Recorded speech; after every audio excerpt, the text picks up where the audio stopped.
Heather. This is my overgrown willow hedge. I planted 4, maybe 5 years ago. I think it was more like 4. And I had tried on the 2nd or 3rd year to start turning it into a fedge, which is a fence hedge, by weaving them back and forth to form sort of a lattice. But they weren't long enough yet. And then I didn't have time this last spring. I was busy with other stuff and preoccupied. So I didn't get them woven, although they were probably long enough. And now that it's July, these things are overgrown. You can see that there's hardly any place to walk through this path. And this is the part I haven't pruned yet. I started pruning yesterday. I'll show you that in a second. The problem is that with all the leaves on here, it's hard to see what I'm doing for weaving the willows into a fedge or fence. So right now I've just been, starting yesterday, just pruning them, trying to make them more vertical and less bushy. And then I'll decide how I'm going to start weaving, or if I'm going to still want to weave them together as I had originally planned. This is the part of the willows I already pruned, and you might be able to see that it's a lot thinner here. I cut out crossing branches where I want the branches from one plant to cross, arc across the branches from another plant, but I don't want a branch from one side of the plant to curve and cut off the branches from the same plant. I want them to kind of gracefully arc past each other up high, but I had some branches that were bent all the way at the bottom and cutting all the way across to the other side of the same plant. So I cut those off on this section, and I made the area accessible here for the bins. We have a little concrete platform here that we moved from another section of the yard that we didn't need it, and put our bins on there. And the trash bin is at the curb right now. I need to move it up. But there's plenty of space for both these bins, and the willows form a sort of screen. Plus we have an evergreen at the end to block it more from the street when that gets bigger. But it's kind of a slow grower right now. But it's only been in the ground for about 4 years, I guess. Sometimes it takes a while before it gets started and then starts growing quickly. These willows have been, willows are supposed to grow fast, but these have been crazy. I think they're actually a little bigger than they said on the label that they're supposed to get. Because, yeah, that's huge. I thought they said only 6 feet, but I'm getting like 8 feet or something. So I have some prunings from yesterday. It's already getting hot out this morning. It's late morning. I waited until I took my daughter to work to come out. But I started working on this yesterday and I got a migraine, so I went to bed before 9 o'clock last night. And I wasn't able to finish anything. I had to just go to bed. I couldn't get the migraine to go away. So I don't want to get another migraine today, which I get when I'm overheated. So I'm going to see about taking some of these cuttings from the pile and clipping off the little pieces into the compost, and taking the bigger pieces over in the shade and playing around with turning them into things like baskets, stuff like that. I've started a new compost area. I had a strip over here. This is kind of growing right next to the compost area, if that's on camera. But I need to expand it. I'm not making it very tall. I'm mainly using it to kind of get rid of the lawn in this area because I want to turn it into a wildflower bed. So the first phase I already laid newspaper and cardboard and have composted for about a year. Yesterday I started the second phase. I laid newspaper, cardboard, and started cutting up the pieces of willow branches, prunings, and laying them on top. And so that's where I'm putting more of these little branches today. I thought I brought my pruner over. Oh, there it is. Lost it in the grass. So I just take my branches and just nip off. You could chop it into small pieces if you wanted. I'm doing kind of a little bit bigger pieces, not huge. Some of them are big, but I'm taking the smaller side branches and nipping them off and cutting the thicker branch sections into pieces that are 6 inches, 12 inches, stuff like that. And I'm saving some of the bigger pieces to try craft projects with. I could also save some of the smaller branches for weaving into baskets. I don't really feel like doing that this time. Maybe when I prune the next section of willows, I'll do that.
Some of these are actually too big for my pruners, but I kind of cut into them like that.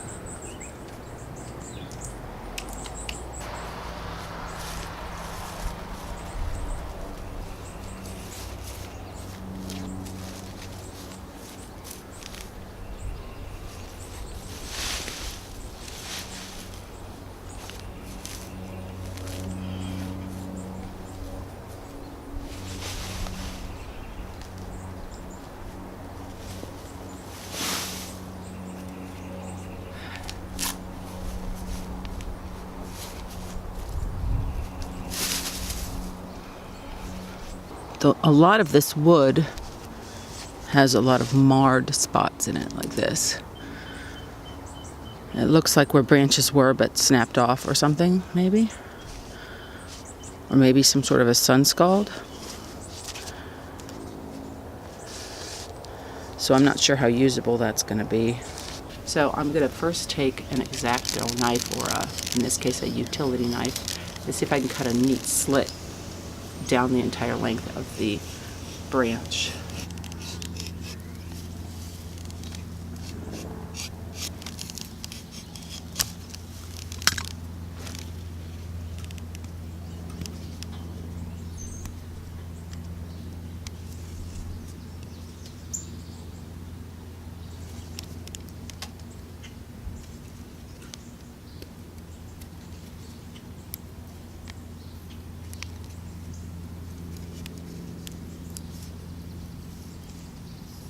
see if I can peel it off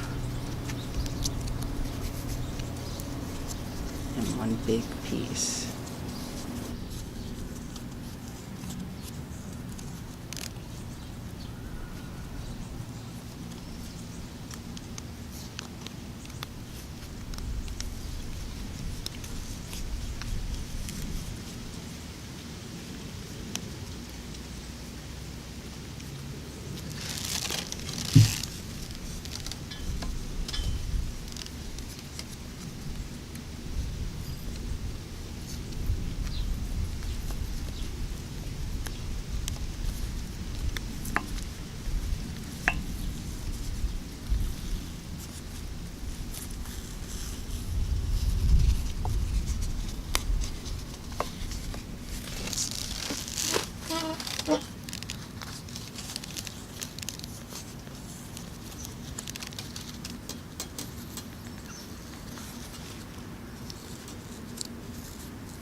Oh, that's really cool. So here's the inside of it. And here's the outside of it. Here's the pile of sticks that I'm left with. Some are actually from yesterday. Just a couple. And here's the pile of bark that I'm left with. Most people, I think, are aware of composting leaves and branches and things like that. And of course you can, if you have a lot of wood, you can have it mulched and use that as a mulch in your beds. But what kind of projects, upcycling projects and things like that, do you use garden materials for? I have made beads out of forsythia branches. They naturally have a little tube, hollow space down the center of them, so you don't have to drill a hole. I've made wreaths. Oh, and I've used branches for stakes in other parts of the garden, but you do have to be careful not to just cut a branch and then stick it while it's still, you know, green or live into the ground, because I've had them root before, and if you don't want it to root, that's a problem. You have to pull it up. And willow is likely to root, so that's why I'm making sure to dry any wood I want to use as stakes. Let me know what kind of stuff you make. If you have ideas of what this could be used for. Could be, you know, like covering a basket or a box, or like you could take it and like sew it into like a hoop. Whatever ideas you have, let me know in the comments below. Thanks. See you later. I found only 2 uses for willow bark online: as a rooting agent for gardeners and as a pain reliever.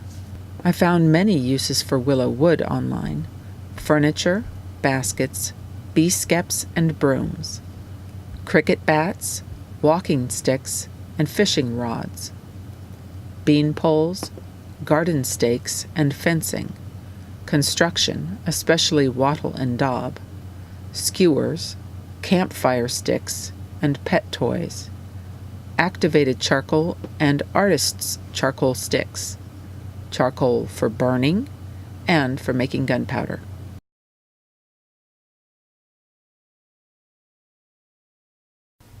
Check me out on Facebook.